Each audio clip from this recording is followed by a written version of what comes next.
What's up guys, Houndish here, and today we are jumping into Destiny 2, alongside the weekly reset for the 18th of November. We are in the final 2 weeks before Renegades drops, which is kind of mind-blowing to be honest. It has felt like a long season, but Renegades at the same time is somehow creeping up pretty quick, and I feel like there's a lot of stuff Bungie still have to talk about. We do get new details for the expansion this week apparently, including stuff for the game in general, ability tuning, and various other previews, so we got that to look out for. Otherwise, we're heading into the final week for the Call to Arms event, or at least the final week to score in the event. There will be a third week, which is, I believe, the continuation of rewards and stuff, but with locked-in scoring, so we'll talk about what's going on there and some changes that Bungie have made which will impact Call to Arms this week. Otherwise, we'll round up vendor inventories, the Eververse store, featured gear, Bungie updates, and a handful of other things in the videos. So, as always, if you do enjoy this one, a rating very much helps us out. Otherwise though, now let's get into it.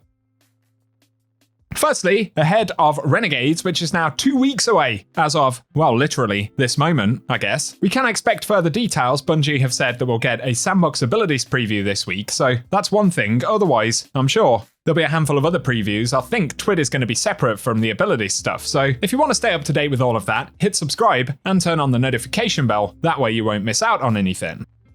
With this being the final week for Call to Arms in terms of actual scoring, I believe we've got a couple more days until the scores actually lock in, which means players can no longer increase the score threshold that's required to perform in the event. So as we go into the back end of this week, reaching high scores will essentially no longer be a moving target, which is worth keeping in mind. So I'm sure a bunch of players will wait until they're locked in and then try and beat them. Bungie did fix some of the power level issues in association with Call to Arms. So when it came out last week, if you were a lower power level, it was very difficult to compete with higher power level players, but Bungie made the following changes live over the last few days. So they've tuned scoring so that lower power players receive a boost that will get your Call to Arms score closer to what is basically equal across all players, so it offsets the score impact of power.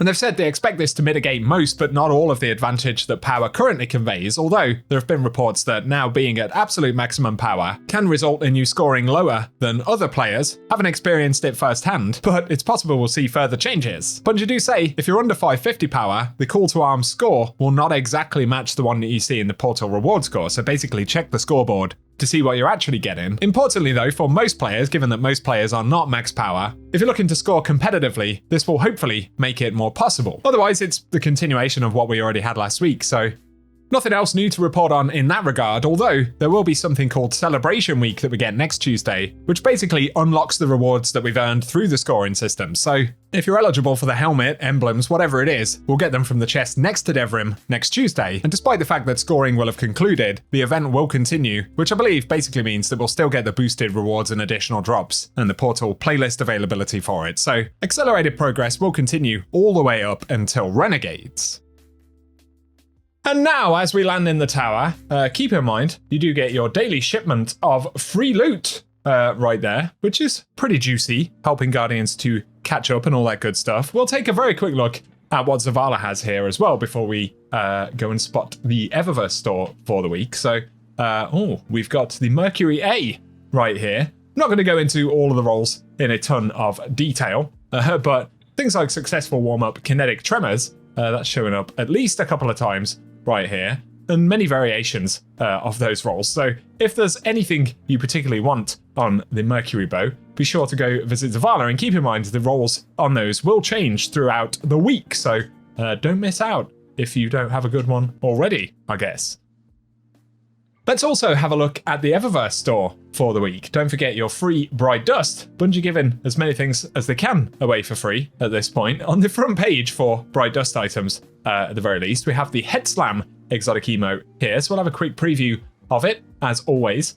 Very interesting indeed. That one is 3,250 Bright Dust. Then we have the Pied Piper, a legendary emote right there. If you want to, if you've got wind, or you like wind instruments, is it a wind instrument? I guess so. You can grab that. What am I talking about? We have the Junkyard Navigator here as well. Certainly looks like junk, doesn't it? That one's 2,000 Bright Dust, so it's, you know, it isn't cheap junk. And then there is the Clue projection, a ghost projection here for 1,500 Bright Dust, because for some reason those are still quite expensive. They have put the Chill Beats shader in for Bright Dust this week. I think this was in a bundle in the first half of this season exclusively, so you can now grab that for 300 Bright Dust if you want to be neon and very animated. Additionally, though, there is solid state here, which is kind of a nice one, actually. Reminds me of some of the older Curse of Osiris Vex shaders. That's also 300 bright dust, so let me know if you'll grab any of those. Let's move over to the main bright dust section. We have I'm a Lumberjack. That is a new one for Reclamation right there. So if you want that exotic emote, that's up for 3,250 bright dust. We have chest pieces from the Black Letter set here for 1,200 bright dust. Of course, that one is new in Reclamation as well. Otherwise, there is Quicksilver Squall. Actually, pretty much everything's new on this second tab. This one is 2,850 bright dust, which is a rather curious looking thing indeed. Otherwise, there is the Star Scrapper. I nearly said Star Scraper. Star Scrapper. I guess it looks kind of like some kind of mining equipment. That's actually quite an interesting looking ship, to be fair. That's 2,000 bright dust. And then there is Particle Jet, which is kind of the Graviton Lance themed exotic sparrow right there. It's actually pretty cool. I like the purple glowing bits. That's up for 2,500 bright dust. And then we have Illuminant for the Alethanim right here this week, available as the weapon ornament. Kind of gives me Dawning vibes more than anything. There have been a couple that remind me of the Dawning, but if you want that, it's 1,250 bright dust. And then there is the Galloping Projection, Ghost Projection right here for 1,500 bright dust once again. And for the second page of shaders, we have Smashing Success up for grabs, up first. These are all 300 bright dust once again. There is additionally Oiled Gunmetal this week, and then we have Trinity, which is a bit green, kind of a bit interesting, I suppose. Additionally, there is Masonry from back in Revenant. So those are the shaders for 300 bright dust, but finally we have Corrupt Ether. These transmat effects are 450 bright dust. We will preview them, as always, so if you want some Ether styles, there we go. Otherwise, there is Nightmare Emergence, keeping up the kind of enemy themes, and finally, Champion Entrance to top it off. So there we go, that's the Eververse store. Let us know if you'll grab anything down in the comments section. Figured it was worth checking in with Banshee right here, just in case he had any crazy weapon rolls. I always get excited when I see Aberrant action. This one's Heel Clip and Demolitionist though, no Incandescent, unfortunately. There's also Eternity's Edge. Nothing mind-blowing, so you can check in on those at your leisure. And very finally, we should top things off, or finish the vendor roundup, by visiting Shader 1 down here in the annex. So we'll see what she's got for us this week, our robot friend. In terms of armor, it's the Insight Unyielding set from back in the day, so if you want to grab it for cosmetic purposes, it's available. For shaders though, which are 10,000 glimmer right here, we have Vitrified Duality, which can be quite a nice looking shader on certain sets. There is additionally Kairos Black from back in the Curse of Osiris era. And finally, Dead Orbit Vision, which I don't feel like it comes up too often. A few more colors other than just black and white, so if you want to add that to collections, certainly worth visiting Shader 1 this week.